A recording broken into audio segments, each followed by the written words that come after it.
Nilipofika hapa, kabla kuja kwenye uwanja huu, nilitembelea soko hili. Nimeridhishwa na miundombinu ya kisasa wa uwepo wa maeneo ya huduma na mifumo ya usalama. Aidha, nimefurahishwa pia na uwepo wa huduma rafiki kwa mama na mtoto.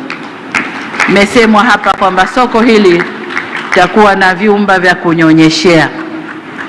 Sasa nilikuwa najiuliza, ni vyumba vya kunyonyeshea peke yake au kutakuwa na vyumba au chumba cha kulelea watoto ambao mama zao watakuwa wanafanya biashara hapa? Kwa sababu tukisema chumba cha kunyonyeshea, tuna maana kwamba mama atakaa na mtoto wake. Kama bado hajaweza kukaa, ni mgongoni kwa masaa yote mpaka wakati wa kunyonyesha, anamtoa, anamnyonyesha, anaweka tena mgongoni.